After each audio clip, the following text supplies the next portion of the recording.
Pour commencer, on va donc évoquer ce soir cette affaire lunaire qui va vous faire réagir, qui va faire réagir nos auditeurs, nos téléspectateurs. Personne n'a oublié le meurtre horrible de Sarah Halimi, une femme de 65 ans tuée car juive. On a appris que l'auteur des faits, Kabylie Traoré, jugé pénalement irresponsable, a été placé en garde à vue dans une histoire de vol à main armée et séquestration. On va y revenir avec vous puisque vous connaissez bien cette histoire, François Pupponi.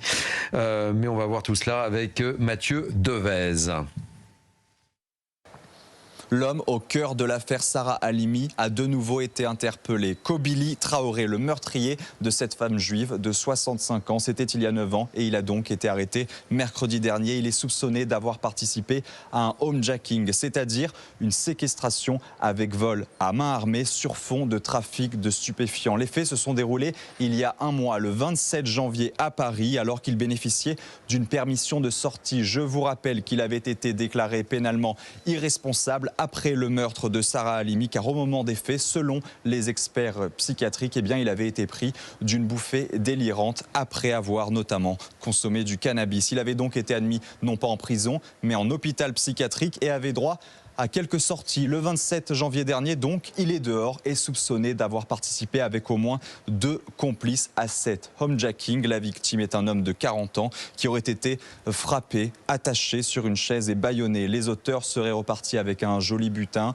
au moins 100 000 €, avec notamment des bijoux et des montres de luxe. Une enquête a ensuite été ouverte et cette enquête, elle a permis de retracer les 3 hommes, donc les 3 suspects. Et parmi eux, il y a bien Kabylie Traoré, le meurtrier de Sarah Halimi. Les 3 étaient connus de la justice, connus également pour avoir des problèmes psychiatriques. Le parquet de Paris a requis le placement de ces 3 hommes en détention provisoire. Mathieu Devez, notre spécialiste police-justice. On va prendre la direction de l'hôpital psychiatrique où Kabylie Traoré était interné. On va retrouver notre équipe, François Tiskevitch et Enzo Cordier. François Tiskevitch qui nous rappelle le parcours santé, si je puis me permettre, de Kabylie Traoré.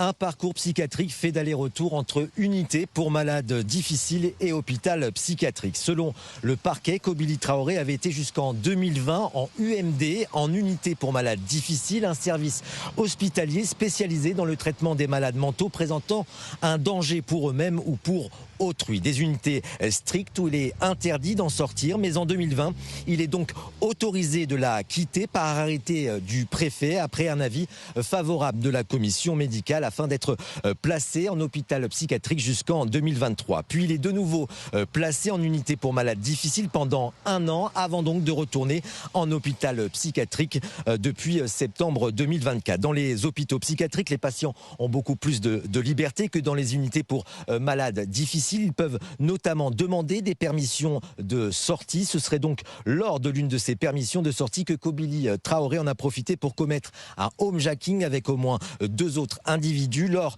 de sa garde à vue, un psychiatre a attesté qu'il ne présentait pas de symptômes de bouffée délirante. Quand je dis que cette affaire est totalement dingue, je vous propose un autre témoignage. Olivier Pardo, l'avocat de la famille de Sarah Halimi, qui a évidemment réagi sur cette affaire.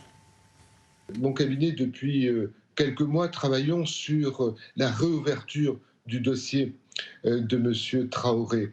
Parce que nous avons des éléments nouveaux que nous réservons à la justice qui démontrent que cette thèse de l'incapacité pénale, cette thèse de l'abolition du discernement ne résiste pas avec des éléments de fait, notamment des enregistrements dont nous assurons l'exploitation, notamment de nouveaux témoignages qui laissent à penser qu'il y a eu préméditation. S'il y a une préméditation, s'il y a un motif politique, comment voulez-vous dire que ce garçon était dans l'abolition du discernement ? François Pupponi, je commence avec vous parce que vous connaissez bien cette affaire. Oui, j'étais membre de la commission d'enquête parlementaire qui a justement essayé de comprendre quels étaient les dysfonctionnements de l'institution judiciaire dans ce dossier, parce que c'est un fiasco judiciaire à double titre, puisque la justice n'a jamais voulu vraiment juger Traoré. La juge d'instruction a refusé pendant 8 mois de considérer qu'il y avait un caractère antisémite, alors qu'il était tellement évident. Elle a refusé de se rendre sur place pour faire une reconstitution ou même d'aller voir ce qui se passe. Moi, j'ai visité l'appartement de Mme Halimi avec les membres de la commission et ça sautait aux yeux qu'il avait préparé son coup. Il était allé chez les voisins, il avait passé le balcon, il savait chez qui il allait. Donc, effectivement, Maître Pardo vient de le dire. Il savait exactement ce qu'il faisait, où et quand et contre qui. Et certains ont dit, ah non, mais il ne savait pas ce qu'il faisait, le pauvre, il avait une bouffée délirante. Parce qu'une bouffée délirante, c'est sur le moment. Mais lui, ça faisait des heures qu'il préparait son coup. Qu'il était chez les voisins, qu'il s'était changé, qu'il avait fait des prières, qu'il avait sauté le balcon, etc. Et qu'il a massacré cette pauvre Madame Halimi. Mais pourquoi voulez-vous qu'un individu comme Kobili Traoré ne récidive pas? Il a massacré une femme, il l'a frappée pendant un quart d'heure, jeté par le balcon, et il est en liberté. Il n'a aucune raison de s'arrêter. En plus, il a le sentiment d'avoir trompé tout le monde. Bien sûr. Il a roulé à la farine les juges d'instruction, les policiers, les psychiatres, le préfet qui a donné l'autorisation qu'il puisse sortir, et bien entendu qu'il recommence. Et là, on verra bien ce que la justice va dire cette fois. Karine Pélas, tout est révoltant dans cette affaire, tout. C'est d'une indignité et d'inhumanité totale, et énorme pensée pour la famille qui se bat depuis des années pour que justice à l'arrivée soit faite, même si je suis bien consciente qu'on ne doit pas, en tant que citoyen, remettre en question un verdict. Malgré tout, on est obligé de le faire également dans cette histoire. Parce que vous avez tout dit, l'altération du discernement a ses limites. Il savait parfaitement que cette femme était une proie. Il s'est conduit comme un prédateur auprès de cette femme juive qui avait chez elle la Torah, la Ménorah, il a fait les prières en amont, il a jeté, il a insulté, il a torturé.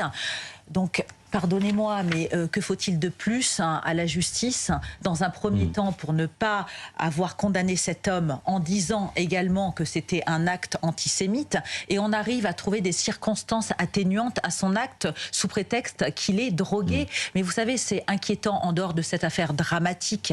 Pour nous tous, si un ou des individus ressortent avec un tel profil, on a vraiment de quoi s'inquiéter au quotidien. Et on le savait, hein, il rôdait dans le secteur où habitait Madame Halimi. Hein, c'est ça qui est terrible en plus. Il est revenu chez lui. Il est revenu chez lui. Il n'y a pas de souci. Moi, les voisins nous ont dit, quand on est sur place, nous ont dit, mais nous on le voit, il vient. Hein. Ouais, il est revenu chez lui. C'est terrible. Véronique Jacquier. Oui, il y a un laxisme judiciaire évident, un raté judiciaire, et à ce titre, je pense qu'il faut juger les juges. Ils ont une responsabilité dans cette affaire. Et puis, il y a un raté psychiatrique, parce que on met maintenant en psychiatrie des gens qu'on considère comme fous, alors qu'ils ne sont pas fous du tout. Il faudrait quand même prendre intrinsèquement en compte ce que ça signifie d'être sous l'emprise du cannabis. Mais cet homme était auparavant intrinsèquement mauvais, quand même. Il avait un casier judiciaire long comme le bras. C'est là où je dis qu'il faut juger les juges, c'est qu'ils ont quand même des comptes à rendre quand on a ce type de profil. C'est pas n'importe qui, on le voit, puisqu'il récidive.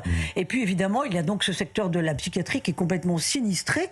On le sait en France, non seulement il n'y a pas assez de lits, mais il n'y a plus assez d'argent, et il n'y a même plus de vocation de psychiatre. Et puis il y a le fait que ces patients, de toute façon, par essence, sont ingérables.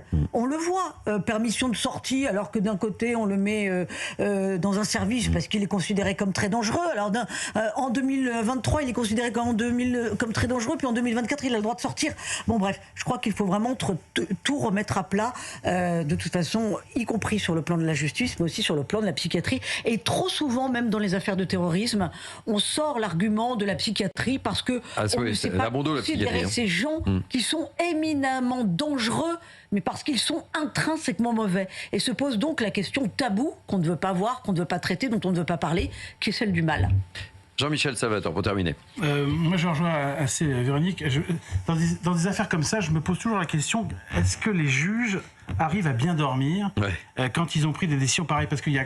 Souvenez-vous à Lyon également, où l'acte antisémite n'a pas été reconnu également sur cette décision, où ça a été... Bah oui, parce que là, bon, il y a le juge qui a décidé de la permission de sortie, non, et puis il y a tous ces juges qui finalement ont expliqué que, bah non, comme il s'était drogué, on ne pouvait pas le juger. Et quand on voit le résultat, moi je me pose toujours la question de savoir comment ces juges réagissent. Est-ce qu'ils ont un esprit de responsabilité? Et c'est vrai que Véronique a raison, la question de la responsabilité des juges est posée, et on a aussi vraiment l'impression que les juges, bon, c'est très bien de juger en droit, et c'est leur métier, mais est-ce qu'ils pensent suffisamment aux victimes? Quand on entend dire, comme le dit François, que par exemple, Traoré se baladait dans le quartier, c'est insupportable pour la famille de Sarah Halimi. Bon. Et on se demande si finalement on prend suffisamment en compte la vie des victimes qui ensuite devront endurer cette épreuve de voir quelqu'un qui a tué quelqu'un de leur famille et qui se retrouve comme un citoyen lambda et qui vit une vie presque normale. Justement, on avait mentionné la situation concernée. Hein. Elle n'a pas eu pendant l'audition une once d'autocritique, même de remise en cause. Alors, il peut dire oui, effectivement, par exemple, elle a refusé de se rendre sur place. Elle a refusé de faire une restitution. Elle a pu dire oui, j'aurais peut-être. Non, j'ai bien fait, j'ai appliqué le texte, j'ai le code pénal, moi j'ai tout bien fait, et circuler, rien à voir. Il n'y a même pas la moindre remise en cause d'une erreur potentielle. Rarement. Humaine qui peut arriver. Hein. Rarement. Auparavant, c'est le code civil. Le code pénal. La famille, on ne le redira jamais assez. Caroline Il a Pilastre. su, comme le disait précédemment Muriel, durant des années, pour mettre en avant le caractère antisémite de cette affaire.